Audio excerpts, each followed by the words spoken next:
Hey Reddit, this is Dropcode. Welcome back to my Minecraft test world. Today I wanted to talk to you guys a little bit about some less obvious ways to set up traps. These are all pretty simple, but they're a little less obvious than putting down a pressure plate or a switch or a button or something like that people would be a little wary of. In this case, I've set up all of these trap triggers. I've connected them to note blocks instead of to TNT. But you could replace these with TNT or anything else. You could set up fall traps using these or whatever other kind of trap you can come up with. These triggers will work for them. So this first one is a trigger that works when you either remove or place a block. The way it's set up right now, it will work when you remove a block. So let me just show you how it works first. Remove the block, and the note block fires. So the reason that works is because this diode here has the property that it will actually push power through this block. If there's no block here, it can't push the power through the block.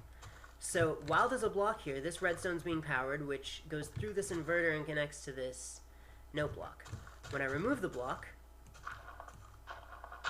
this redstone's no longer powered, this torch comes on, which powers this note block or TNT or whatever.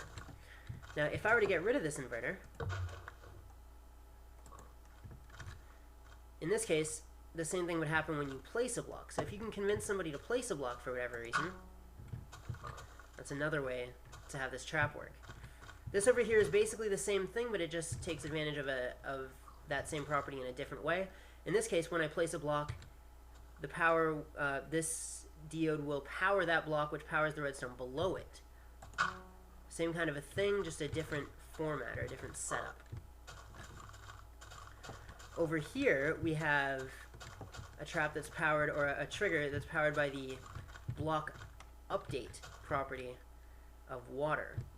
Water has this interesting property where if you dig a hole and place water in the block next to it, rather than going where it's supposed to go, it will flow into the hole and stop. It doesn't go where you expect it to go, it just flows into the hole and stop. And then at that point, you can dig a hole over here. Now, the water should be flowing into that hole, but this source block of water hasn't updated yet. There's lots of ways you can make this update. And the most common ways, or like the ways that we're going to use, are to update these blocks beside it. And you can do that by either, placing a block here will update this block. But so will things like opening a door or activating a furnace. That's another way I've seen it done just recently. Forget the guy's name who did that, but it was recently posted on Reddit. But basically what you can do is you place a torch at the bottom. And as you know, water will wash that torch away, which will stop powering this redstone, which will fire this off. So basically this is a trap that will activate as soon as I open a door. I open this door. TNT detonated, or whatever. So that's a pretty simple one. You could replace this door with lots of things. There's lots of different things in the game that will cause a block to update, so you just have to fool around and test that stuff. Finally, over here, this is a trap that will detonate when you walk into a corner. You don't actually have to interact with anything. You just walk up to it. It's actually not set right now.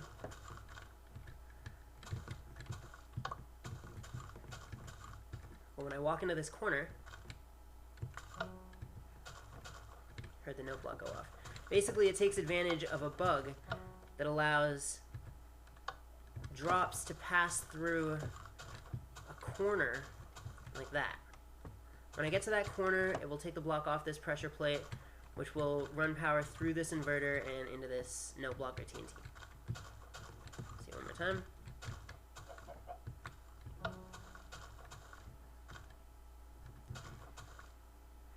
Now the sun's about to set, and I guess I'm just about finished.